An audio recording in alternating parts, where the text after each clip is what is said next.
अभी CUT PG 2025 का जो फॉर्म है उसमें जिसमें एमसीक्यू तुम्हें एग्जाम देना है और भी बहुत सारे एग्जाम है, लेकिन सीयूटी पीजी 2025 का फॉर्म आउट हो गया है।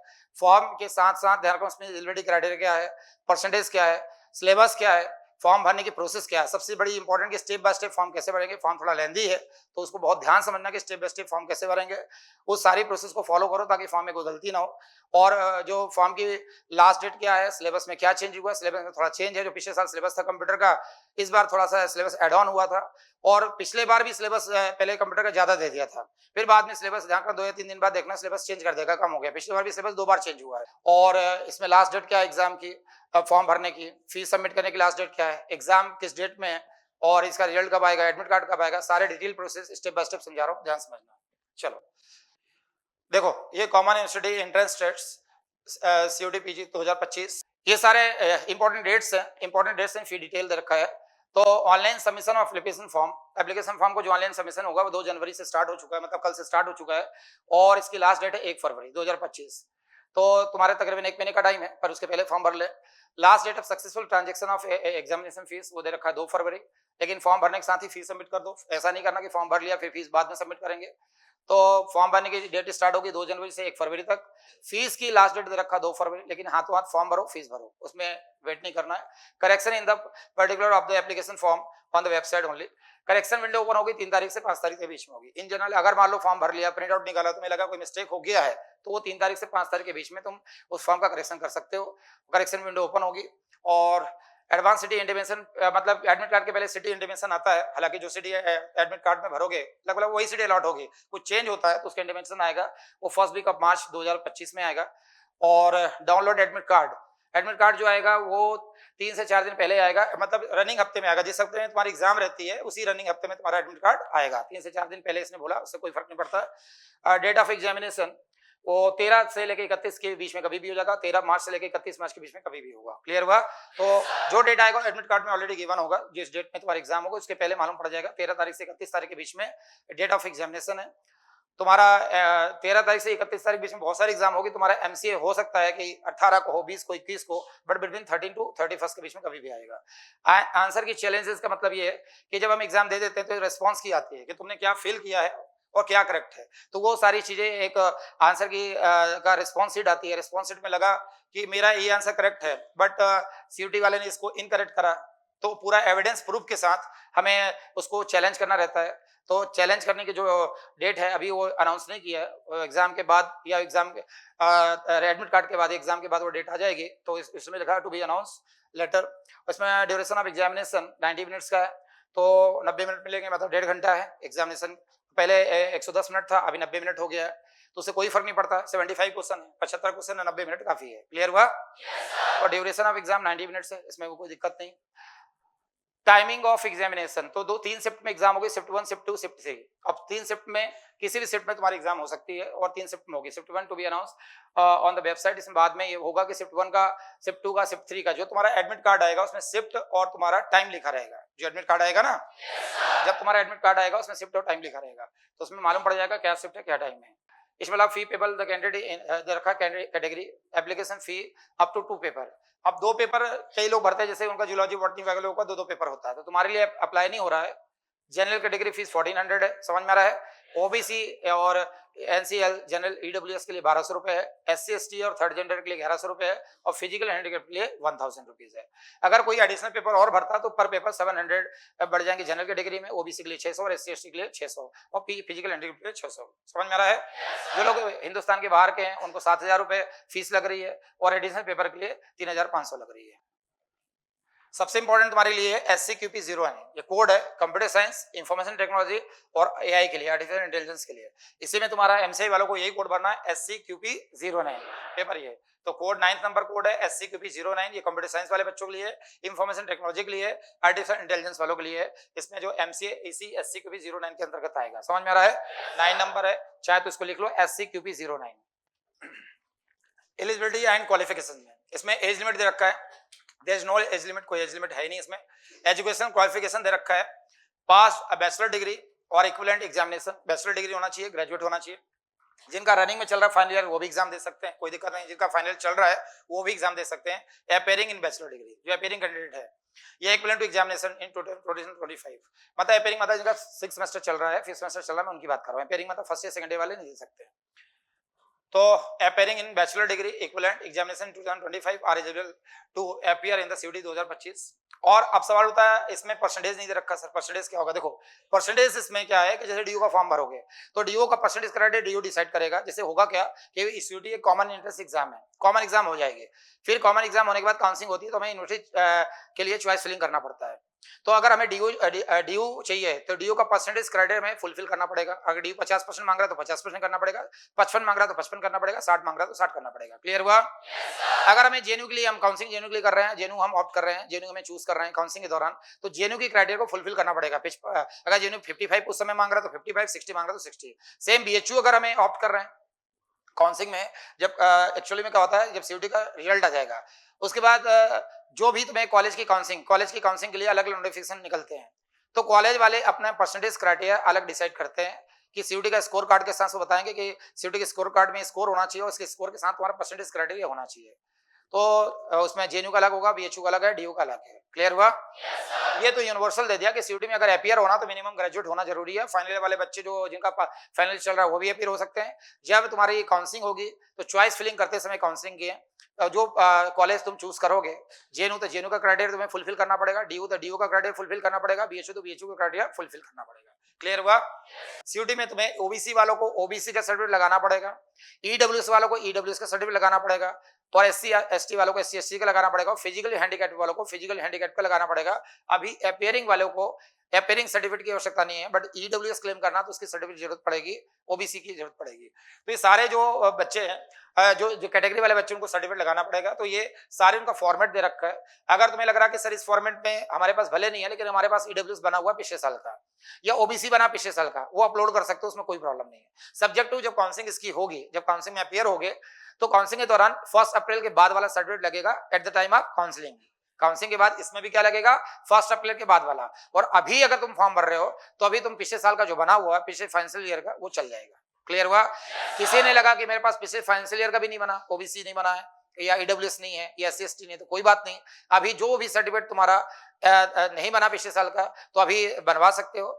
7-8 दिन में मतलब रनिंग वीक में कभी बन जाता है, 1 हफ्ते के अंदर सर्टिफिकेट बन जाता है। तो जो बन जाएगा उसके बाद ओबीसी वाले ओबीसी का सर्टिफिकेट जब बन जाए उसके बाद फॉर्म भर के अपलोड कर दें, एससी एसटी वाले जो एसटी एससी सर्टिफिकेट बन जाए उसके बाद फॉर्म अपलोड कर दें। कोई ईडब्ल्यूएस कैंडिडेट है तो ईडब्ल्यूएस का जब बन जाए उसके बाद फॉर्म भरे अपलोड करें। अगर पुराना है तो अपलोड कर सकते हैं, लेकिन ध्यान रखें जब काउंसलिंग होगा at the time of counselling, जब तुम्हारा रिजल्ट आ जाएगा, जैसी काउंसलिंग चालू होगी तो तुम्हें 1 अप्रैल के बाद वाला सर्टिफिकेट ही लगाना पड़ेगा मैम आके। क्लियर हुआ?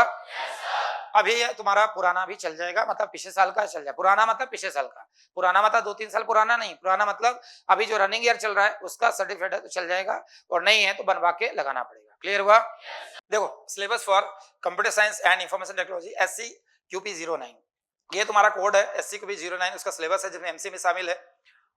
और ये तो बता ही दिया मैंने 75 क्वेश्चन का पेपर है। टाइम तुम्हारे पास 90 मिनट्स रहेगा। मोड इंग्लिश हिंदी दोनों में रहेगा। तुमने इंग्लिश ही चूज करना है। क्लियर हुआ? चलो अब ये पेपर जो है 3 सेक्शन में डिवाइड है। पहला है thinking and decision making. Thinking and decision making में कुछ पूरा वर्बल वाला पोर्शन आएगा। ये टोटल जो एनआईटी में तुमने वर्बल वाला पोर्शन पढ़ रखा है, वर्बल रीजनिंग, वो सारा रीजनिंग वाला पोर्शन है। क्लियर हुआ? फर्स्ट इसमें से 25 क्वेश्चन पूछे जाएंगे। कितने पूछेंगे जाएंगे? 25। तो थिंकिंग डिसीजन मेकिंग से 25 क्वेश्चन पूछे जाएंगे। क्लियर? इसके बाद ये मैथमेटिक्स वाला कॉलम आता है, तो मैथमेटिक्स और कंप्यूटर साइंस से मिला के 50 क्वेश्चन पूछे जाएंगे। मतलब पूरा पेपर जो 75 क्वेश्चन का है 2 पार्ट में डिवाइड होगा, 25 एंड 50। 25 जो है तुम्हारा क्रिटिकल थिंकिंग डिसीजन मेकिंग का हो गया, और रिमेनिंग जो 50 क्वेश्चन आएंगे वो तुम्हारे कंप्यूटर साइंस से भी आएंगे और मैथमेटिक्स से आएंगे। अब मैथमेटिक्स का वेटेज ज्यादा कंप्यूटर साइंस का कम हो सकता है, कंप्यूटर का ज्यादा मैथमेटिक्स का कम हो सकता है, दोनों का बराबर हो सकता है, डिपेंड करता है पेपर में। पिछले बार मैथ्स का वेटेज ज्यादा था, कंप्यूटर का कम था। इस बार 50-50 भी कर सकता है, कम ज्यादा हो सकता है, वो डिपेंड करता है सीयूटी के ऊपर। तो तुम्हारा ये मैथमेटिक्स में जो टॉपिक आएंगे वो सेट थ्योरी है, और सेट थ्योरी के बाद अलजेब्रा वाला पोर्शन है, कोऑर्डिनेट ज्योमेट्री है और कैलकुलस है। और पहले ट्रिग्नोमेट्रिक वेक्टर भी आते थे, उसको पिछले साल हटा दिया है। इसके बाद कंप्यूटर वाले पोर्शन में ऑपरेटिंग सिस्टम हो गया, कंप्यूटर नेटवर्क हो गया, राउटिंग एल्गोरिथम हो गया, इसके बाद डेटाबेस मैनेजमेंट सिस्टम हो गया, इसके बाद डेटा स्ट्रक्चर हो गया। अब पिछले बार भी कंप्यूटर का जब सिलेबस डिस्प्ले किया था तो उसमें यही सारे पोर्शन थे, बाद में सिलेबस रिवाइज्ड हुआ था। इस बार पूरे चांसेस है 99.99% चांसेस है कि सिलेबस रिवाइज्ड होगा और सिलेबस इससे कम हो जाएगा। जैसे पिछली बार भी जब पहली बार सीयूटी ने अपना सिलेबस अपडेट किया था एमसी वालों के लिए, कंप्यूटर SCQB 09 के लिए, तो यही सारा पोर्शन था। बाद में ध्यान रखना इसमें ऑपरेटिंग सिस्टम तो था लेकिन कंप्यूटर नेटवर्क वाला पोर्शन, राउटिंग एल्गोरिथम, ये पूरा हटा लिया था और डीबीएस भी हट गया था तुम्हारे लिए। इसमें सिर्फ डेटा स्ट्रक्चर बचा था, ओएस बचा था और उसकी जगह कंप्यूटर बेसिक और डेटा प्रेजेंटेशन मतलब डिजिटल कंप्यूटर इलेक्ट्रॉनिक्स वो एड ऑन कर दिया था। क्लियर हुआ? तो 99% चांसेस इस बार भी सिलेबस रिवाइज होगा कंप्यूटर का। ना भी हो तो कोई फर्क नहीं पड़ता, इसमें जितना मटेरियल एकेडमी से प्रोवाइड हो रहा है, जो क्लासेस जैसे 15 जनवरी से तुम्हारी, अभी 15 जनवरी के पहले तुम्हारा डिजिटल कंप्यूटर इलेक्ट्रॉनिक्स खत्म हो जाएगा। 15 जनवरी के पहले तुम्हारा पूरा कंप्लीट डिजिटल कंप्यूटर इलेक्ट्रॉनिक्स खत्म हो जाएगा। 15 जनवरी के बाद से तुम्हारा ये चालू हो रहा डीएस, ओएस और नेटवर्किंग वाला पोर्शन, जो तुम्हारा फेब 28 फरवरी तक ये सारे पोर्शन खत्म हो जाएंगे। तो उससे क्या होगा, और सारा उसके बाद जो स्टडी मटेरियल मिल रहा है, जो स्पेशल क्लास सीट मिल रही है, रिमेनिंग सारे पोर्शन कवर हो जाएंगे। बट इसका सिलेबस रिवाइज हो जाएगा तो बेनिफिट ही है। चलो, सीयूटी के फॉर्म भरने के पहले तुम्हें अपने एकेडमिक वेबसाइट पे जाना। वेबसाइट पे जाने के पहले गूगल में जाना। कारण मैं बता देता हूँ, जब गूगल में टाइप करोगे सीयूटी के लिए तो बहुत सारी वेबसाइट एक साथ आ जाएगी, हमें नहीं पता कौन सी ऑथेंटिक वेबसाइट है, कौन सी प्रॉपर है। तो गूगल में जाना, अपने एकेडमी का नाम टाइप करना, जितेंद्र मिश्रा एकेडमी टाइप कर लेना, उस पर अपने एकेडमी के होम पेज पे जाना, होम पेज पे नोटिफिकेशन 2025 में जाना। क्लियर हुआ? इस पे जब जाओगे तो सीयूटी पीजी 2025 इसमें क्लिक करना। सीयूटी पीजी 2025 में क्लिक करोगे तो ये सीयूटी का पूरी इंफॉर्मेशन आ जाएगी, स्क्रॉल कर देना और उसके बाद ये है for online registration, click here, इसमें जाना। यहाँ क्लिक करोगे, अच्छा इसमें अगर पूरा बुकलेट वगैरह डाउनलोड करना है, ब्रोशर वगैरह, जो सिलेबस वगैरह, तो फॉर सीयूटी 2025 सिलेबस, इसमें क्लिक, सिलेबस आ जाएगा इसमें, समझ में रहा है? For detail information click here, for download information brochure. Information brochure अगर डाउनलोड करना है तो इसको क्लिक करोगे तो तुम्हारा जो इन्फॉर्मेशन ब्रोशर है 74 पेज का, उसमें सिलेबस भी इंक्लूड है, वो तुम्हारी डाउनलोड हो जाएगा। तो यहाँ से कर लेना। इसकी हार्ड कॉपी भी अपने पास रखना है। क्लियर हुआ? हार्ड कॉपी साउथ में तो रखना, हार्ड कॉपी रखना। तो जैसे तुम फॉर्म के लिए समझना, जैसे तुमने फॉर ऑनलाइन रजिस्ट्रेशन फॉर्म के लिए क्लिक किया, अब यहाँ तुम्हारा फॉर्म भरना स्टार्ट हो रहा है, फॉर्म फिलिंग प्रोसेस स्टार्ट हो रही है। फॉर ऑनलाइन रजिस्ट्रेशन में क्लिक करोगे तुम्हारा फॉर्म ये स्टार्ट हो जाएगा, ये फॉर्म स्टार्ट हो जाएगा। अब यहाँ से फॉर्म भरना चालू करोगे तो सबसे पहले यहाँ अभी नहीं जाना है, अभी तुमने रजिस्ट्रेशन किया नहीं, जब रजिस्ट्रेशन कर लेंगे तब यहाँ पे, यहाँ एप्लीकेशन नंबर मांग रहा है, अभी एप्लीकेशन नंबर तो तुम्हारा जनरेट ही नहीं हुआ। तो फॉर्म में सबसे पहले यहाँ आना, इसलिए मैंने हैंड का निशान, हाथ का निशान बना दिया ताकि तुम्हें कंफ्यूजन ना हो। तो सबसे पहले यहाँ आना, यहाँ पे न्यू कैंडिडेट रजिस्टर्ड, तो न्यू कैंडिडेट में क्लिक करना। क्लियर हुआ? न्यू कैंडिडेट में क्लिक करोगे, ये दिख रहा है तुम्हें सब, ये देखो दिख रहा है, तो न्यू कैंडिडेट में रजिस्टर में क्लिक करोगे। क्लियर हुआ? तो यहाँ पे क्लिक करने के बाद ये यहाँ आ जाएगा। अब यहाँ एक काम करना, ये आने के बाद डाउनलोड इन्फॉर्मेशन बुलेटिन, यहाँ से इन्फॉर्मेशन बुलेटिन वापस से डाउनलोड कर सकते हो, वहां से भी डाउनलोड कर सकते हो, बता दिया तुम्हें। ये सारी फीस वगैरह डिटेल सब बता दिया मैंने, फीस की डिटेल ये सब दे रखा है, सारी चीजें, सारी इन्फॉर्मेशन है। तो ये रिक्वायर्ड इन्फॉर्मेशन की, पासवर्ड कैसे बनाना है, पासवर्ड कितने कैरेक्टर होना चाहिए, वो सब इन्फॉर्मेशन दे रखा है। तो मैं पासवर्ड के टाइम बता दूंगा पासवर्ड कैसे क्या बनाना है, ये सारी इन्फॉर्मेशन पढ़ लेना प्रॉपर। और यहाँ पे एक चेक बटन है, इसमें चेक कर, इसमें क्लिक करोगे, रेडियो बटन में, रेडियो बटन में क्लिक करोगे, click here to proceed, proceed में क्लिक करोगे तो फॉर्म आगे प्रोसीड हो जाएगा। अब यहाँ थोड़ा सा ध्यान रखना, यहाँ वाली जो प्रोसेस है काफी इंपॉर्टेंट है। अब देखो यहाँ से login and identification detail for online submission application form में यहाँ पहला ऑप्शन दे रखा है, I have an Aadhaar card. अगर आधार कार्ड तुम्हारा है, लेकिन मैं फिर से समझा रहा हूँ, आधार कार्ड में अगर तुम आधार कार्ड बनवाते समय जो तुम्हारे पास नंबर था, मोबाइल नंबर, आधार कार्ड से लिंक है, आधार कार्ड से लिंक होगा तो आधार कार्ड नंबर जब डालोगे तो मोबाइल नंबर पे ओटीपी आएगा। किसी को लग रहा है कि मैं जब आधार कार्ड बनवाया था तब मैंने वो मोबाइल नंबर यूज जो किया था, वो मोबाइल मेरे पास नहीं है, सिम कार्ड नहीं है, या वो नंबर मुझे याद नहीं है, या वो नंबर मैं यूज नहीं कर रहा हूं, तो उस केस में आधार कार्ड को चूज मत करना, तुम पैन कार्ड चूज कर लेना। पैन कार्ड अगर किसी के पास नहीं है ना तो कॉलेज की आई कार्ड भी चूज कर सकते हो। मतलब यहाँ वही चूज करना, कोई एक चूज करना है जो आईडी, आइडेंटिफिकेशन प्रूफ तुम्हारे पास हो। क्लियर हुआ? तो पहला बोला इसने I have an Aadhaar card, Aadhaar card है तो आधार कार्ड क्लिक करना, लेकिन आधार कार्ड का नंबर तुम्हारे मोबाइल नंबर से लिंक होना चाहिए। अगर लिंक, क्योंकि ओटीपी उसमें आएगा, लिंक नहीं है तो उसको मत चूज करना। डिजी लॉकर बोल रखा, डिजी लॉकर अकाउंट किसी के पास नहीं है तो उसका, उसके बाद चूज कर लेना तुम पैन कार्ड चूज कर लेना। सबसे अच्छा पैन कार्ड सबके पास ही रहता है। अगर किसी के पास पैन कार्ड ही नहीं है, पैन कार्ड भी नहीं है तो कॉलेज में तो कॉलेज आईडी प्रूफ तो सबके पास होगा। तो I have other government identification, अगर गवर्नमेंट की दूसरी आईडी, जैसे तुम्हारा ड्राइविंग लाइसेंस भी है या कोई दूसरी आईडी है, वो चूज कर सकते हो। अदरवाइज स्टूडेंट के पास हो, अगर कॉलेज में पढ़ रहे हैं तो उनके पास कॉलेज की आई कार्ड होगा तो कॉलेज आईडी भी चूज कर सकते हो। स्कूल और कॉलेज आइडेंटिफिकेशन, समझ में आ रहा है? स्कूल और college identity proof with photograph, photograph होना कंपलसरी है, उसमें ध्यान रखना। मान लो किसी के पास पैन कार्ड भी नहीं है और आधार कार्ड उसको लग रहा है कि मेरे जो मोबाइल नंबर से लिंक नहीं है, तो कॉलेज आईडी यूज कर लिया, कॉलेज आईडी यूज करेगा तो कॉलेज आईडी में क्लिक करा, यहाँ पे देखो, ये देखो कॉलेज आईडी में क्लिक करा इसमें, तो उसमें क्या होगा, यहाँ पे टाइप में डालना पड़ेगा कि कॉलेज की आइडेंटिफिकेशन नाम डालना पड़ेगा ना, कॉलेज आइडेंटिफिकेशन प्रूफ, यहाँ पे डालना पड़ेगा कॉलेज आइडेंटिफिकेशन प्रूफ, और उसका आईडी नंबर, जो भी कॉलेज का आईडी नंबर रहेगा, आई कार्ड का नंबर डालना पड़ेगा। क्लिक है टू प्रोसीड। किसी को लग रहा नहीं सर मेरे पास आधार कार्ड है, और आधार कार्ड होने के साथ साथ मेरे पास उसका नंबर भी मेरे मोबाइल से लिंक है, तो अगर वाकई ऐसा है और कॉन्फिडेंट हो तो आधार कार्ड नंबर डाल दो। आधार कार्ड नंबर डालोगे, जैसे आधार कार्ड सिलेक्ट करोगे, आधार कार्ड सिलेक्ट करोगे, यहाँ फर्स्ट बटन ही है तो यहाँ आधार कार्ड नंबर मांगेगा। जैसे आधार कार्ड नंबर डालोगे तो जनरेट ओटीपी में क्लिक करोगे, दिख रहा है जनरेट ओटीपी, जनरेट ओटीपी में क्लिक करोगे, जनरेट ओटीपी में क्लिक करोगे तो जो तुम्हारा रजिस्टर्ड नंबर है जिससे आधार कार्ड लिंक्ड है, समझ में आ रहा है, जिस नंबर से, उस पर ओटीपी आएगा।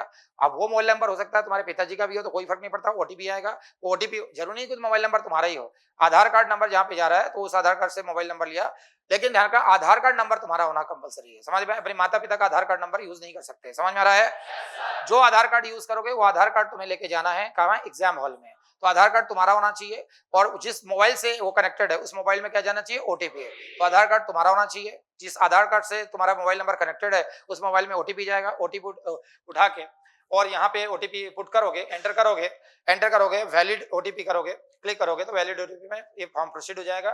फॉर्म जैसे प्रोसीड होगा तो ये आधार कार्ड की डिटेल आ जाएगी, आधार कार्ड नंबर आ जाएगा, candidate detail, candidate date of birth और जेंडर, ये पूरा फिल किया हुआ आएगा, क्लियर हुआ, ठीक है। इसके बाद तुम्हारी पर्सनल डिटेल चालू हो जाएगी, तो पर्सनल डिटेल में कैंडिडेट नेम आ जाएगा, और कैंडिडेट नेम इसमें 10th क्लास के हिसाब से ही भरोगे, मैंडेटरी है, इसमें लिखा है एज पर क्लास 10, समझ में आ रहा है, क्लास 10 के हिसाब से इसमें नाम भरोगे। फादर्स नेम जो है, गार्जियन नेम 10th क्लास के हिसाब से भरोगे, तो माता पिता जो भी पिताजी का नाम भी 10th क्लास में जो मार्कशीट है, जो मार्कशीट में एंटर है वही नाम भरोगे इसमें, और तुम्हारा खुद का नाम 10th क्लास के साथ भरोगे। मदर नेम भी 10th क्लास के हिसाब से भरोगे, डेट ऑफ बर्थ भी 10th क्लास के हिसाब से भरोगे, 10th क्लास में रहता है, जेंडर है, नेशनलिटी है, आइडेंटिटी टाइप है, आइडेंटिटी टाइप में यही है कि तुम्हारा जैसे तुम्हारा बैंक पासपोर्ट है, क्लास 10th है, इलेक्ट्रिसिटी कार्ड है, इलेक्शन कार्ड हो गया। अब देखो यहाँ पे आईडी प्रूफ में तुम्हें ध्यान रखना कि जैसे इसमें कहीं भी आधार कार्ड नहीं दे रखा है, आईडी प्रूफ में देखना कहीं आधार कार्ड दे रखा है क्या, नहीं। अगर तुम्हें आधार कार्ड ही लगाना है तो एनी अदर में कर देना, any other valid government identity, समझ में आ रहा है, आधार कार्ड कहीं लिखा नहीं है, तो अगर आधार कार्ड चूज करते हो, आधार कार्ड अपलोड करना आईडी प्रूफ में, तो any other valid government identity with photograph कर देना आधार कार्ड में, क्लियर हुआ।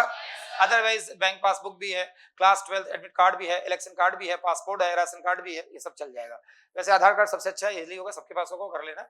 और आइडेंटिफिकेशन नंबर, तो आधार कार्ड करा तो आधार कार्ड नंबर डाल देना। अदरवाइज अगर तुमने बैंक पासबुक यूज करा तो पासबुक के नंबर डाल देना, अकाउंट नंबर आ जाएगा, पासपोर्ट है तो पासपोर्ट का नंबर, इलेक्शन कार्ड तो इलेक्शन कार्ड का नंबर, क्लियर हुआ। ध्यान तो ऊपर टाइप भी ऊपर ध्यान रखना, आइडेंटिटी टाइप है, किस टाइप का आइडेंटिटी यूज कर रहे हो तो वो भरा जाएगा, जैसे बैंक पासबुक तो बैंक पासबुक आ जाएगा, एनी अदर में आधार कार्ड आ जाएगा, उसका नंबर नीचे आएगा। चलो इसके बाद आते हैं परमानेंट एड्रेस में। परमानेंट एड्रेस में प्रमाइस, तो ये सारे एड्रेस वाला कॉलम डाल देना, इसमें प्रमाइसेस नेम दे रखा है, लोकेलिटी देखा, सब लोकेलिटी दे रखा है, कंट्री स्टेट है, डिस्ट्रिक्ट है, पिन कोड है, ईमेल एड्रेस। अब ईमेल एड्रेस यहाँ प्रॉपर डालना, ये मत समझना कि एड्रेस के साथ, ईमेल एड्रेस प्रॉपर डालना, भी ईमेल की जरूरत पड़ेगी वेरीफाई करने में, क्लियर हुआ। जो तुम्हारा ईमेल एड्रेस है उसी में तुम्हारा भी पासवर्ड ओटीपी आने वाला है, तो यहाँ ईमेल एड्रेस वही डालना जैसे जो महाराष्ट्र के टाइम मैंने बताया था, चालू हालत में जो तुम्हारा ईमेल है, क्लियर हुआ, वही डालना। इस ईमेल में तुम्हारा अभी आने वाला है ओटीपी, इसलिए ईमेल प्रॉपर डालना जो चालू हालत में हो, एक्टिवेटेड हो। कंफर्म ईमेल आईडी दोबारा इसने डलवाया, जो ईमेल डाला उसको कंफर्म कर लेना, मोबाइल नंबर डाल देना, और मोबाइल नंबर डालने के बाद confirm mobile number, alternate mobile number अगर है तो डाल देना। अदरवाइज ये जो स्टार वाले मैंडेटरी है, बाकी लिव इट ब्लैंक खाली छोड़ सकते हो, स्टार वाले मैंडेटरी है, स्टार वाले मतलब फिल करना जरूरी है। जैसे अल्टरनेट मोबाइल नंबर में स्टार नहीं लगाया, मतलब हो तो डालो, नहीं हो तो कोई बात नहीं है, क्लियर हुआ। आगे बढ़ते हैं। परमानेंट एड्रेस भी अगर सेम हो तो इसमें सेव एज कर देना, सारी इंफॉर्मेशन बाय डिफॉल्ट फिल हो जाएगी और आगे बढ़ जाओगे। और सेम चीजें हैं, चूज पासवर्ड है, पासवर्ड बनाना, पासवर्ड बनाते समय कल मैंने बताया था कि 8 से 13 कैरेक्टर के बीच में बनाना है। पासवर्ड ध्यान रखना 8 से 13 कैरेक्टर के बीच में बना सकते हो। पासवर्ड बनाते समय एक अपर केस यूज करना, समझ में आ रहा है। पासवर्ड बनाते समय upper case, lower case, numeric और स्पेशल कैरेक्टर, इनका कॉम्बिनेशन होना चाहिए, समझ में आ रहा है। पासवर्ड की लेंथ 8 कैरेक्टर से 13 कैरेक्टर हो सकती है, 8 to 13 कैरेक्टर हो सकता है, उसमें upper case, lower case, numeric, alphabet और स्पेशल कैरेक्टर। जो पासवर्ड बनाओगे उसको डायरी में लिख लेना, और डायरी में लिख के मेंशन कर लेना कि ये अपर केस है तो अपर केस लिख लेना, लोअर तो लोअर लिख लेना, स्पेशल सिंबल को नाम भी लिख लेना, ताकि कभी गड़बड़ हो तो साथ में ये पासवर्ड जो तुमने क्रिएट किया सेम पासवर्ड को कंफर्म करने के री एंटर करना है। सिक्योरिटी क्वेश्चन इसमें दे रखा है, सिक्योरिटी क्वेश्चन में सारे क्वेश्चंस है, जो क्वेश्चन तुम फिल करोगे उसको भी डायरी में लिख लेना कि कौन सा क्वेश्चन तुमने चूज किया है और उसके सिक्योरिटी आंसर भी। समझ में आ रहा है? What is the name of the your first school, तो जो भी है, what is your birth city, तो जो भी तुम इसमें क्वेश्चन सिलेक्ट कर रहे हो उसका आंसर डालने के बाद उसको डायरी में लिख भी लेना ताकि तुम्हें याद रहे, कभी पासवर्ड वगैरह रिकवर करना हो तो तुम्हें काम आएगा। साथ में जाकर ये सिक्योरिटी पिन दे रखा है, सिक्योरिटी पिन को एंटर करोगे, सबमिट करोगे, फॉर्म आगे प्रोसीड हो जाएगा। फॉर्म यहाँ प्रोसीड होगा तो बहुत सारी इन्फॉर्मेशन यहाँ पे जो ऑलरेडी तुमने फिल किया है वो सारी फिल की हुई इन्फॉर्मेशन आ जाएगी। समझ में आ रहा है? ये सारी फिल की हुई इन्फॉर्मेशन आ जाएगी। आने के बाद यहाँ पे कुछ नहीं करना, ये वेरीफाई कर देना, कैंडिडेट नेम है, फादर नेम, मदर नेम, ये सब वेरीफाई करते जाना, टिक करते जाना। समझ में आ रहा है? टिक करते जाना। आई एग्री में आना, यहाँ आई एग्री में क्लिक करोगे और submit and send OTP, submit and send OTP, I agree में करा, submit and send OTP, OTP send होगा, ओटीपी तुम्हारे मेल पे जाएगा। अच्छा, यहाँ पे है do wish to submit the registration form and get OTP, तो यस कर देना। क्लियर हुआ? यस करोगे तो इसके बाद ये तुम्हारा thank you for registration, please check your email for OTP, बता रखा है कि उसने बोला तुम्हारा सबमिट हो गया और तुम्हें ईमेल खोलना है, अपना ईमेल खोलना, जो रजिस्टर्ड ईमेल डाला किसमें, एड्रेस में डाला है वो खोलना, ओके करना, खोलना और उसमें से तुम्हारा ओटीपी निकालना। ओटीपी निकालने के बाद या एंटर ओटीपी कर देना। समझ में आ रहा है? और एंटर ओटीपी करोगे, ओटीपी एंटर कर दोगे, ये तुम्हारा सिक्योरिटी पिन डालोगे, वेरीफाई कर दोगे। समझ में आ रहा है? तुम्हारा ओटीपी वेरीफाई हो गया। ओटीपी वेरीफाई होने के बाद ये मैसेज आएगा तुम्हारा, ओके कर देना। समझ में आ रहा है? Your registration has been verified हो गया। क्लियर हुआ?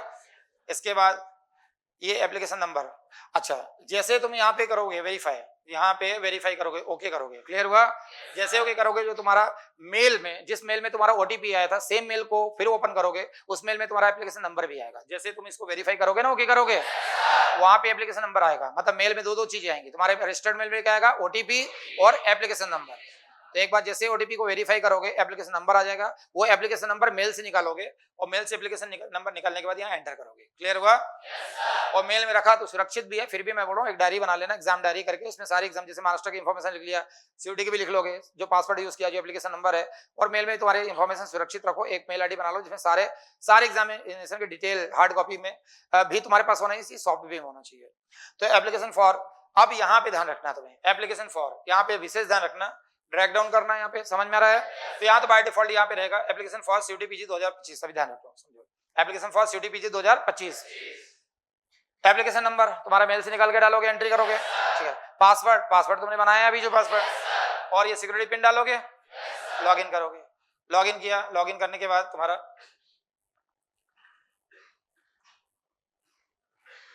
ये टाइप आ जाएगा। तो ये रजिस्ट्रेशन वाला काम कंप्लीटेड बता रहा है और तुम्हारा एप्लीकेशन फॉर्म अभी इनकम्प्लीट है और फिर जो पेमेंट है इनकम्प्लीट है। तुम्हें डायरेक्ट नीचे आना है और यहाँ कंप्लीट एप्लीकेशन फॉर्म में क्लिक करना है। क्लियर हुआ? कंप्लीट इन्फॉर्मेशन फॉर्म में क्लिक करोगे तो फॉर्म खुल जाएगा, फॉर्म ओपन हो जाएगा। इसमें जो परमानेंट एड्रेस है वो जो एड्रेस वगैरह हमने पहले ही भर दिया है, ये सारा फिल्ड किया हुआ आएगा। तो मैक्सिमम चीजें फिल्ड की हुई है, जो इनकम्प्लीट रहेगी कंप्लीट करना है। ये सारा जितने तुमने एड्रेस भी भर दिया, परमानेंट और प्रेजेंट एड्रेस सब भर रखा है, बस यहाँ कुछ नहीं करना है, सारा फिल्ड किया हुआ आएगा। तुम्हें कुछ नहीं करना है, कैसे ये कैप्चर कोड उठा के एंटर करना है। समझ में आ रहा है? आई एग्री में करना है, कैप्चर कोड उठा के एंट्री करना है, आई एग्री करना है। आई एग्री करने के बाद यहाँ पे कर देना save and next, form proceed हो जाएगा और मैसेज हर बार आएगा, ये तुम्हारे लिए अच्छा है कि डेटा सेव्ड सक्सेसफुली, ओके कर देना। क्लियर हुआ? इसके बाद ये खुल जाएगा, ये जैसे फॉर्म खुला यहाँ पे एप्लीकेशन फॉर्म, इसमें भी जो इन्फॉर्मेशन ऑलरेडी तुमने फिल कर दिया, जैसे तुमने कैंडिडेट नेम फिल कर रखा है, डेट ऑफ बर्थ फिल कर रखा है, gender, father's name, mother's name, guardian तक फिल कर दिया था, नेशनलिटी तक फिल कर दिया था, कैटेगरी अब यहाँ पे यहाँ तक फिल कर दिया था, कैटेगरी फिल नहीं किया था। तो जहां तक फिल किया बाय डिफॉल्ट फिल रहेगा। समझ में आ रहा है? जो नहीं है तो बाय डिफॉल्ट देखी जाएगा कि यहाँ तक मैंने फिल कर दिया था, तुम्हारा name, date of birth, father name, mother name, guardian name सब फिल कर दिया था। गार्जियन मोबाइल नंबर भी अगर नहीं डाला तो इसको भी डाल सकते हो, गार्जियन मोबाइल नंबर। स्टार नहीं है इसलिए मैंडेटरी नहीं है, अगर रहे तो डालो, नहीं तो छोड़ भी सकते हो, लेकिन जहां जहां स्टार लगा वो कंपलसरी है। कैटेगरी में जाओगे, कैटेगरी में general, EWS, OBC, SC, ST है, जो भी लेके कैटेगरी यहाँ सिलेक्ट कर दिया। सिलेक्ट करने के बाद कैटेगरी सर्टिफिकेट नंबर भी रहता है। तो तुम्हारा सपोज तुम्हें लग रहा है कि अभी कैटेगरी सर्टिफिकेट अभी बना नहीं है, पिछले साल का है तो लगा सकते हो, लेकिन लगे कि मुझे पिछले साल नहीं 3 साल पहले 4 साल पहले का है तो भी बनवा लो। बनवाने के बाद जो सर्टिफिकेट नंबर रहेगा उसका वो नंबर यहाँ पे एंटर करना है। क्लियर हुआ? सर्टिफिकेट आईडी नंबर यहाँ एंटर करना है, मतलब उसके बाद ही फॉर्म भरना, ये फॉर्म बीच में अटक जाएगा। ठीक है? कैटेगरी इशू डेट, जिस डेट में कैटेगरी सर्टिफिकेट इशू हुआ, सपोज तुम्हारा 3 तारीख को बना, 5 तारीख को बना, 7 तारीख को बना, जिस डेट में बना वो डेट एंटर करना पड़ेगा DDMMYY में। ध्यान रखना डेट रहेगा DDMMYY, ये ब्रैकेट्स में लिखा DDMMYY। क्लियर हुआ? छोटी छोटी बातें पर गड़बड़ मत करना। DDMY को फॉर्मेट चेंज करोगे, डेट और ईयर सब चेंज हो जाएगा। Name of the authority issuing the category certificate, जिस अथॉरिटी ने, एसडीएम ने बनाया, कलेक्टर ने बनाया, जो भी अथॉरिटी ने गेजेटेड ऑफिसर ने तुम्हारा सर्टिफिकेट जारी किया है, उसको नेम, उसका नेम मतलब उसका पोस्ट लिखना है कि नेम ऑफ द अथॉरिटी, तो उसमें एसडीएम कलेक्टर जो भी बनाया उसको यहाँ पे एंटर करना है। साथ में आइडेंटिटी टाइप, आइडेंटिटी टाइप में तुम्हारा जो भी आइडेंटिटी प्रूफ यूज किया, जैसे आधार कार्ड यूज करा है तो आधार कार्ड, किसी ने मान लो तुम्हारा पैन कार्ड यूज किया तो पैन कार्ड, तो आइडेंटिटी टाइप डालना है, और उसका आधार कार्ड किया तो आधार कार्ड नंबर डालना है, और पैन कार्ड डाला तो पैन कार्ड नंबर डालना है। जो भी तुमने आइडेंटिटी टाइप अपन ऊपर भरा था ना वही वापस है सेम। कार्य फिजिकल इंडिकेट, फिजिकल इंडिकेट में यस है तो यस और नो है तो नो भरना है। और कोई भी चीजें है उसके लिए सर्टिफिकेट होना जरूरी है। सर्टिफिकेट है तो तुम उस कैटेगरी को बिलोंग करते हो, नहीं है तो नहीं करते हो। तो जो भी फिजिकल इंडिकेट में यस या नो में रख देना। Annual income, parents and guardian, annual income में क्लिक करोगे। अब यहाँ बहुत सावधानी से क्लिक करना। एनुअल इनकम में जनरल कैटेगरी वाले तो जो भी एनुअल इनकम अप्लाई होगा भर देना। ओबीसी ईडब्ल्यूएस वाले ध्यान रखना, जिस आधार पे तुम्हारा ईडब्ल्यूएस बन रहा है, जैसे इनकम का आधार हो ईडब्ल्यूएस का 8 लाख रहता है सालाना, तो 8 लाख के हिसाब से यहाँ इनकम चूज करोगे। ओबीसी का जिस आधार इनकम के आधार पे ओबीसी बना वही तुम्हें चूज करना है। क्लियर हुआ? ध्यान रखना। स्टेटस ऑफ एम्प्लॉयमेंट, तो एम्प्लॉयड अनएम्प्लॉयड आएगा, इसमें ब्रेकडाउन कर लेना, तो भर देना यहाँ पे। समझ में आ रहा है? चलो, इसमें कैसे कोड भरना, ये कैप्चा कोड भरना है और ये एंट्री कर, यहाँ पे एंटर कर देना, सेव नेक्स्ट कर देना, तो फॉर्म आगे प्रोसीड हो जाएगा। या आई एग्री कर लेना पहले। क्या करना है? I agree. आई एग्री करने के बाद सेव एंड नेक्स्ट करना, फॉर्म प्रोसीड हो जाएगा। Data saved and successful okay कर देना, फिर ये खुल जाएगा। अदर कोटा कैटेगरी दे रखा, तो इसमें डू बिलोंग्स टू बीपीएल, अगर बीपीएल कार्ड जिनके पास है, जिनके पास बीपीएल कार्ड बना हुआ है वो यस भर देंगे, नहीं है तो नो भर देना। Are you Jammu Kashmir migrant, अगर है तो यस भर देना, नहीं तो नो भर देना। पता ये सारे वही है जो तुम अगर जो तुम्हें अप्लाई हो रहा है, यस भरना, अदरवाइज नो भरना। Wards of defence person, yes है तो यस, नहीं तो नो भरना। Claim of NCC quota, yes है तो यस, नो तो नो भरना। क्लेम फॉर स्पोर्ट कोटा, जो तुम्हें अप्लाई हो रहा है, यस है तो यस, नो तो नो भरना। हर चीज के लिए सर्टिफिकेट होना जरूरी है। समझ में आ रहा है? यस नो भरने के बाद सर्टिफिकेट लगाना पड़ेगा। समझ में आ रहा है? Are you WhatsApp university employ, are you WhatsApp university employ, तो अगर तुम्हारे पिताजी किसी यूनिवर्सिटी में, जो भी इसमें यूनिवर्सिटीज में पढ़ा रहे हैं, उनके तुम उनके मतलब बच्चे हो, कहीं जेएनयू में पढ़ा रहे हैं, बीएचयू में पढ़ा रहे हैं, या जो यूनिवर्सिटी पढ़ा है किसी यूनिवर्सिटी में पढ़ा रहे हैं, वो यस है तो नो भरना। कुल मिला के यहाँ कि are you WhatsApp university employ, yes है तो यस, नो है तो नो भरना है। कैसे कोड, कैप्चा कोड उठा के भरा और क्या करा, सेव एंड नेक्स्ट, आगे बढ़ जाएगा, फॉर्म आगे बढ़ जाएगा। और आगे जैसे बड़ा प्रॉम्प्ट तो other quota category detail save successfully okay कर देना। एग्जाम सेंटर डिटेल में इसमें देखो अप्लाई फॉर, अब ध्यान रखना यहाँ पे, यहाँ सावधानी रखना, सबसे ज्यादा सावधानी यही रहेगा। यहीं पे चॉइस वगैरह आएगा, ये देखो पेपर का सबसे इंपॉर्टेंट स्टेज यही वाली स्टेज होगी, एग्जाम सेंटर डिटेल में आ रही है। क्लियर हुआ? यहाँ बिल्कुल सावधान होके आराम से बनना यहाँ, क्योंकि ये ड्रैग डाउन देखो कितना सारा है इसमें, ये पूरा भरा जाएगा। ड्रैग डाउन करोगे तो पूरा स्क्रीन भरा जाएगा जब तुम्हारा होगा, कितनी एग्जाम हो रही है। यहाँ अगर तुम्हारा गलत सिलेक्ट हुआ तो तुम्हारा पेपर भी गलत आएगा, एग्जाम भी गलत दोगे, और तुम्हारा फिर एग्जाम ही गलत दोगे, रिजल्ट सही से सही आएगा, गलत ही आएगा। हाँ, समझो। एग्जाम सेंटर एंड डिटेल्स में अप्लाई फॉर, तो CUET-PG 2025 हो गया। टेस्ट पेपर, इसमें बहुत सावधानी से ड्रैग डाउन करोगे, बहुत सावधानी से ध्यान रखना, जो तुम्हारे पेपर का कोड है वो कोड 2 बार 3 बार वेरीफाई करने के बाद ही आगे प्रोसीड करना। गलत कोड तुमने ही डाला तो पेपर भी एग्जाम में गलत मिलेगा, और तुम्हारा बाद में चेंज होने की कोई गुंजाइश नहीं, क्योंकि करेक्शन विंडो ओपन होगा, लेकिन यहाँ तुमने अगर ध्यान नहीं दिया तो करेक्शन का टाइम भी ध्यान नहीं जाएगा। इसलिए बहुत इत्मीनान से आराम से ध्यान रखना। SCQP09 for computer science information technology. Clear हुआ? ये ध्यान रखना, SCQP09 लिख लो, बल्कि लिख लिया ना तुमने SCQP09, और ये भी लिख भी लो, computer science and information technology. अब ध्यान से समझो, first choice for exam centre, exam centre का जो फर्स्ट चॉइस है, पहले यहाँ पे स्टेट चूज करना पड़ेगा। क्या चूज करना पड़ेगा? स्टेट। तो जो जिस स्टेट को बिलोंग करता है, ऑनलाइन वाले ध्यान रखना, जो तुम जिस स्टेट को बिलोंग करते हो वो स्टेट यहाँ चूज कर लेना, और तुम ये ऑफलाइन वाले यहाँ मध्य प्रदेश चूज कर लेना। मध्य प्रदेश चूज करोगे, पहला सेंटर क्या आएगा? इंदौर, पहला सेंटर इंदौर भरना। और ऑनलाइन वाले जो तुम्हारा नियर बाय जो भी सेंटर है तुम्हारे जिस स्टेट के हो, और तुम्हारे आसपास जो सिटी आ रही है वो सिटी यहाँ भर लेना। तो यहाँ स्टेट चूज करोगे, जैसे जो ऑफलाइन वाले हैं वो यहाँ पे भर लेंगे, पहले स्टेट में मध्य प्रदेश, यहाँ करोगे इंदौर। सेकंड फिर आएगा स्टेट में मध्य प्रदेश, यहाँ कर लोगे उज्जैन, पहले लिख लो, पहले इंदौर भर लेना, सेकंड उज्जैन भी आ रहा है सेंटर। ये सेंटर बहुत सारे हैं इसमें।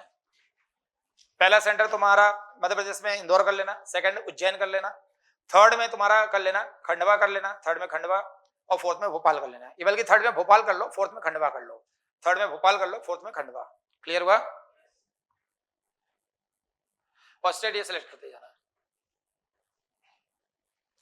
तो पहला सेंटर में तुम्हारा इंदौर हो गया, यहाँ स्टेट मध्य प्रदेश या इंदौर हो गया, या मध्य प्रदेश हो गया, तुम्हारा उज्जैन हो गया, मध्य प्रदेश हो गया, तुम्हारा भोपाल हो गया, मध्य प्रदेश खंडवा हो गया। क्लियर हुआ? फादर एंड गार्जियन एजुकेशन, तो एजुकेशन जो पिताजी की डाल देना, और फादर गार्जियन ऑक्यूपेशन जो भी वो बिजनेस कर रहे हैं या सैलरीड है, जो गवर्नमेंट सर्वेंट है, जो भी वो डाल देना। अगर जॉब नहीं कर रहे हैं तो नॉट अप्लाइड का भी कॉलम आएगा, नॉट अप्लाइड में कर देना, एनए में आएगा, एनए में टिक कर देना। इसमें मदर एजुकेशन, मदर की जो एजुकेशन वो डाल देना, समझ में आ रहा है, और मदर का जो ऑक्यूपेशन है अगर नहीं है तो नॉट अप्लाइड में क्लिक कर देना, समझ में आ रहा है, एनए आएगा, एनए में क्लिक कर देना। ठीक है, इसमें फिर जो कैप्चा कोड है वो एंटर करोगे और 7 नेक्स्ट करोगे। क्लियर हुआ? इसके बाद ये तुम्हारा ये मैसेज आएगा, डेटा सेव सक्सेसफुली, ओके कर देना। ओके करने के बाद जैसे आगे प्रोसीड करोगे, टेस्ट पेपर डिटेल आ जाएगी इसमें, तो पेपर कोड वहां से जो तुमने भरा था सेम पेपर कोड है, एक बार फिर से देख लेना ताकि कोई गड़बड़ ना भरा हो, क्योंकि अभी तुम्हारे पास चांस है सब सारी चीज चेंज करने का। फॉर्म भरने के बाद भी कोई दिक्कत आती है तो 3 तारीख से लेके तुम्हारा 3 तारीख से 5 तारीख तक, 3 फरवरी से 5 फरवरी तुम्हारा करेक्शन विंडो ओपन होगा। क्लियर हुआ? फॉर्म भरने के बाद प्रिंट आउट निकालने के बाद उसको पेपर जैसे चेक कर लिया, कुछ हो तो 3 से 5 तक चेंज कर सकते हैं, बट कोशिश करो कि ऐसी नौबत ही ना आए। तो ऐसे के बीच जिन्होंने कंप्यूटर साइंस इंफॉर्मेशन टेक्नोलॉजी है, कैप्चा कोड उठाना, डालने के बाद क्या करना, सेव एंड नेक्स्ट, 7 नेक्स्ट कर लेना। यहाँ पहले आई एग्री कर लेना, क्या करना, आई एग्री, यहाँ रह गया तो आई एग्री करोगे, आई एग्री करने के बाद 7 क्या करना, नेक्स्ट। अगर कोई मिस्टेक हो गया तो बैक चले जाना, कोई मिस्टेक हो तो बैक जाके उसको सुधार कर सकते हो, समझ। कभी भी किसी स्टेज में कोई मिस्टेक हो जाए तो बैक का बटन है, बैक जाके उसको सुधार करके फिर 7 नेक्स्ट करना। क्लियर हुआ? किसी भी स्टेज में कोई प्रॉब्लम आए, डेटा सेव सक्सेसफुली आ जाएगा, ओके कर देना। ओके करने के बाद फिर प्रोसीड करोगे तो यहाँ पे क्वालिफिकेशन डिटेल आ जाएगी। क्वालिफिकेशन डिटेल में 10th की डिटेल देखा तो पास स्टेटस देखा 10th का, तो 10th का पास डी है, सबका सब पास ही होगा, ईयर ऑफ पासिंग जिस ईयर में पास हुए हो वो डाल देना। कोर्स स्ट्रीम देख लेना 10th और इक्विवेलेंट, तो कोर्स स्ट्रीम में 10th और इक्विवेलेंट फिल किया हुआ, ड्रैग डाउन से फिल कर देना है हमें 10th और इक्विवेलेंट। बोर्ड का नाम जो बोर्ड था 10th का, जो बोर्ड का नाम था वो भर देना। इसमें इंस्टीट्यूट नेम एंड एड्रेस, जो इंस्टीट्यूट का नाम था 10th क्लास में जो इंस्टीट्यूट था विद एड्रेस, वो दोनों डालना है इसमें। जो मार्कशीट में एंटर है, मार्कशीट में देखते हुए डाल देना रोल नंबर, जो 10th क्लास का रोल नंबर है। ठीक है, इसके बाद रिजल्ट मोड है, परसेंटेज में तुम्हारा आया परसेंटेज और या सीजीपी है तो सीजीपी मोड सेलेक्ट कर लेना, और टोटल मार्क्स में और जितना मार्क्स मिला, जैसे सपोज 500 का पेपर था, टोटल पेपर 500 तो 500 डाल देना, ऑप्टेन जितने 500 में जितने मिले। क्लियर हुआ? और यहाँ क्या आ जाएगा, परसेंटेज। 12th में क्वालिफिकेशन में सेम चीजें 12th में डालना। क्लियर हुआ? इसमें भी आएगा पास डी आएगा, ईयर ऑफ पासिंग जिसमें 12th पास किया, कोर्स स्ट्रीम जो है यहाँ सिलेक्ट कर लेना 12th की कोर्स स्ट्रीम, समझ में रहा है। यहाँ बोर्ड जो भी बोर्ड था तुम्हारा, रोल नंबर जो 12th का था, इंस्टीट्यूट नेम एंड एड्रेस आ जाएगा, रिजल्ट मोड आ जाएगा, तुम्हारा परसेंटेज सीजीपीए। क्लियर हुआ? सेम चीजें जो उसमें था 10th में वो करेगा। पास स्टेटस, इसके बाद ग्रेजुएशन क्वालिफिकेशन डिटेल दे रखा है, तो पास स्टेटस में अपेयरिंग पास जाएगा, तो अपेयरिंग वाले अपेयरिंग चूज करेंगे, पास वाले पास चूज करेंगे, समझ में आ रहा है। यहाँ पे पास स्टेटस में ग्रेजुएशन में जो पास्ड है, जो हो चुका है, जो ड्रॉपर है वो पास जाएगा, अपेयरिंग वालों को अपेयरिंग चूज कर लेना। ईयर ऑफ पासिंग अपेयरिंग, अगर तुम्हारा अपेयरिंग है तो 2025 डालोगे, और पास हो तो जो जिस ईयर में तुमने पास किया वो पास डालोगे। क्लियर हुआ? ठीक है। कोर्स स्ट्रीम में ध्यान रखना, कोर्स स्ट्रीम में सिलेक्ट कर लेना। यहाँ कोर्स स्ट्रीम आ रहा है, सिलेक्ट करा BA, BSc, BCom, BTech, others. यहाँ बीसीए नहीं दे रखा है, तो बीए, बीएससी, बीकॉम, जिसका बीएससी इलेक्ट्रॉनिक्स, बीएससी कंप्यूटर है तो बीएससी चूज कर लेना, लेकिन लग रहा है कि मेरा बीसी है, अदर में कर लेना। किसमें है? अदर में कर लेना। इंस्टीट्यूट नेम, ग्रेजुएशन जो इंस्टीट्यूट का नेम था, नेम डाल देना। किसने लगा फर्स्ट ईयर में अलग कॉलेज से किया, सेकंड ईयर में अलग कॉलेज चूज कर लिया, लास्ट जो तुम्हारा कॉलेज रनिंग कॉलेज चल रहा है वो वहाँ का एड्रेस और नेम डालना, इंस्टीट्यूट नेम एंड एड्रेस डालना है। ठीक है। रोल नंबर, बोर्ड यूनिवर्सिटी का नाम, तुम्हारा यूनिवर्सिटी जो भी अप्लाई हो रही है यूनिवर्सिटी का नाम डाल देना, डीएवी या जो भी यूनिवर्सिटी है, बरकतुल्लाह, जो भी यूनिवर्सिटी तुम्हारी, रोल नंबर लास्ट, जैसे तुम्हें लगा कि सर रोल नंबर मेरा हर बार चेंज हो रहा है, तो लास्ट जो पासिंग, लास्ट जो सर्टिफिकेट तुम्हारा मिला है 4th सेमेस्टर का, 3rd सेमेस्टर का, 5th सेमेस्टर का, उसमें जो रोल नंबर डाल देना, और सभी में यूनिक है तो यूनिक डाल देना उसमें। समझ में आ रहा है? ठीक है। रिजल्ट मोड में तुम्हारा परसेंटेज सीजीपी है, जो तुम्हारा कॉलेज का है, जैसे सीजीपी है, पॉइंटर सिस्टम है तो सीजीपी है, परसेंटेज डाल देना। क्लियर हुआ?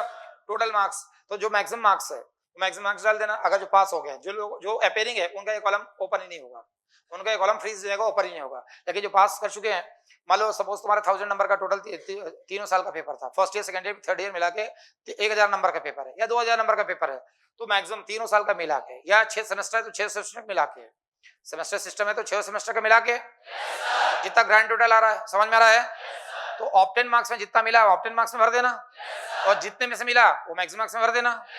क्लियर हुआ? ईयर सिस्टम है तो 3 साल का मिला के जो मैक्सिमम मार्क्स आया वो यहाँ भर देना टोटल मार्क्स में। क्लियर हुआ? और जितने मिले 3 साल का मिला के या 6 सेमेस्टर का मिला के वो यहाँ भर देना। क्लियर हुआ? परसेंटेज कैलकुलेट कर लेना है, अप टू पॉइंट के बाद कम से कम 2 डेसिमल तक जाना है यहाँ पे परसेंटेज में, ठीक है। और ये कैसे कोड है, यहाँ पे कैप्चा कोड उठा के डालोगे और यहाँ पे फिर 7 नेक्स्ट करोगे, फॉर्म प्रोसीड कर जाएगा आगे, यहाँ आई एग्री कर लेना। समझ में आ रहा है? अगर फॉर्म आगे नहीं बढ़ रहा है, समझ जाने कॉलम छूट गया तो आई एग्री कर लेना, और अगर तुम्हें कोई गलती होगी तो बैक कर लेना। क्लियर हुआ? ये डेटा सेव सक्सेसफुली आ गया, ओके में क्लिक करोगे और आगे बढ़ जाएगा फॉर्म। जैसे फॉर्म आगे बढ़ा, डॉक्यूमेंट अपलोड, अभी इस वाला कॉलम में डॉक्यूमेंट अपलोड करोगे, इसके पहले तुम्हें सारे डॉक्यूमेंट जो अपलोड करने स्कैन करके सिर्फ फाइल फोल्डर बना के रख लेना। फोटोग्राफ, तो फोटोग्राफ की जो साइज है वो 10 केबी से 200 केबी होना चाहिए, 10 केबी से 200 केबी होना चाहिए, किलोबाइट में होना चाहिए।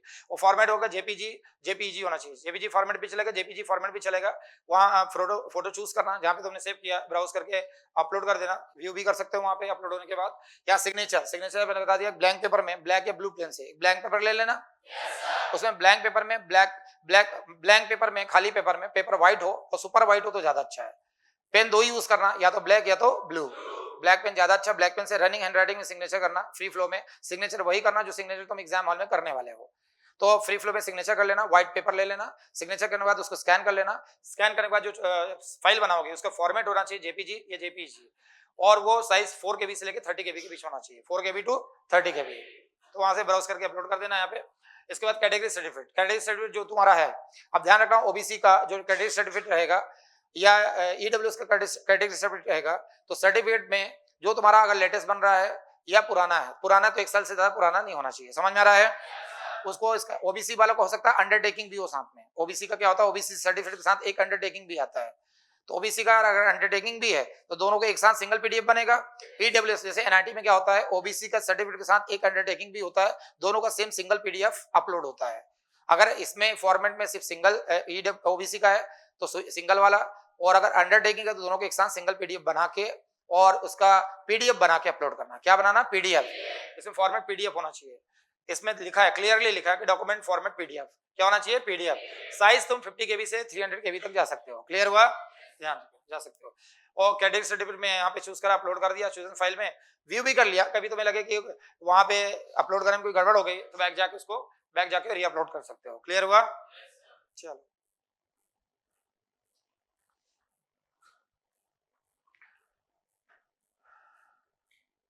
इसके बाद ये सारा जो तुमने अपलोड किया है, इस डॉक्यूमेंट्स फाइल का ये नंबर आ जाएगा। यहाँ व्यू करके सब देख लिया, अगर सब ठीक है तो सेव एंड नेक्स्ट कर दिया, और नहीं है तो क्या करा, बैक चले गए। क्लियर हुआ?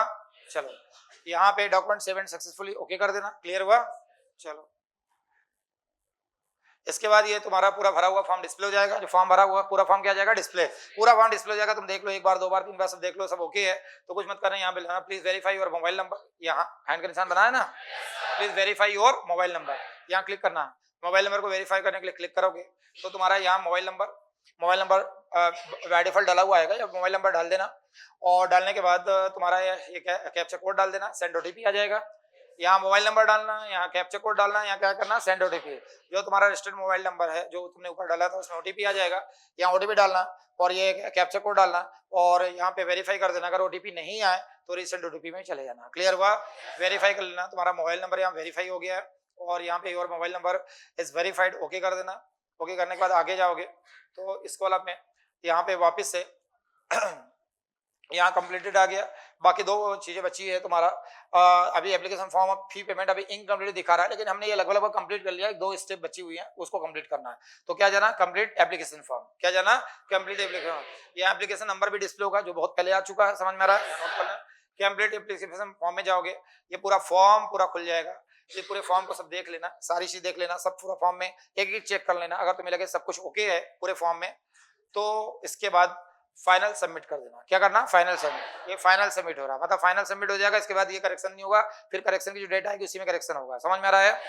3 या 5 फरवरी में जो करेक्शन डेट आएगी उसमें होगा, तो इसमें प्रॉपर देख लेना। लगे ये कुछ गड़बड़ हो गई, बैक जाके वापस से करेक्ट कर लेना। क्लियर हुआ? फाइनल सबमिट करोगे, फाइनल सबमिट करा तो ये पूरा चेकर बॉक्स आएगा, कॉम्बो बॉक्स आएगा, सारे कॉम्बो बॉक्स में टिक कर देना। समझ में आ रहा है?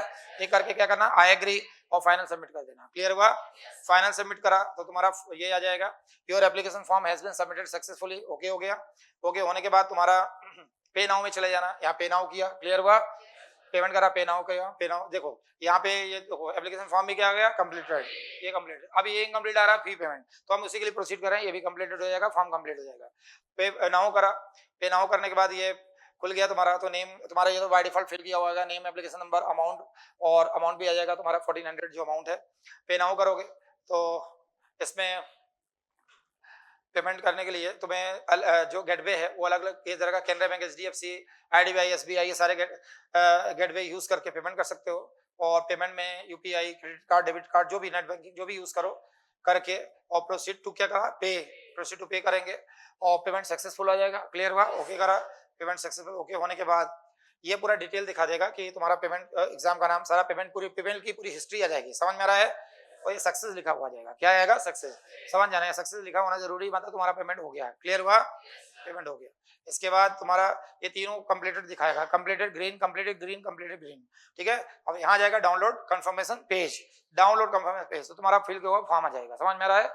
जो तुमने अभी रजिस्ट्रेशन फॉर्म फिल किया है, एप्लीकेशन फॉर्म फिल किया, पूरा एप्लीकेशन फॉर्म डाउनलोड हो जाएगा। तो डाउनलोड एप्लीकेशन फॉर्म, ये तुम्हारा एप्लीकेशन फॉर्म डाउनलोड करोगे तो पूरा जो फिल किया हुआ फॉर्म है 2 पन्ने का, वो पूरा एप्लीकेशन फॉर्म डाउनलोड हो जाएगा। उसका प्रिंट आउट निकाल के हार्ड कॉपी में भी रख लेना, और सॉफ्ट में कोई एक मेल आईडी बना लो जिसमें सारी एग्जाम की एप्लीकेशन फॉर्म उस मेल में सुरक्षित रख लो। क्लियर हुआ? तो ये पूरा तुम्हारा CUD का CUD PG 2025 का एप्लीकेशन फॉर्म कंप्लीट हुआ। फॉर्म को भरते समय बहुत सावधानी से भरना। भले करेक्शन विंडो 3 तारीख से लेकर 5 फरवरी तक ओपन है, 3 फरवरी से 5 फरवरी तक, लेकिन हमें इसकी रिक्वायरमेंट ना पड़े इसलिए इत्मीनान से फॉर्म भरना, फॉर्म में कोई गलती ना हो, इसलिए पहले अपना फोटो, सिग्नेचर और क्रेडिट सर्टिफिकेट स्कैन कर लेना, मोबाइल पास में रखना, और तुम्हें सबसे ध्यान रखना कि जो ईमेल आईडी यूज करोगे वो चालू हालत में होना चाहिए। क्लियर हुआ? क्लियर हुआ सभी को? चलो।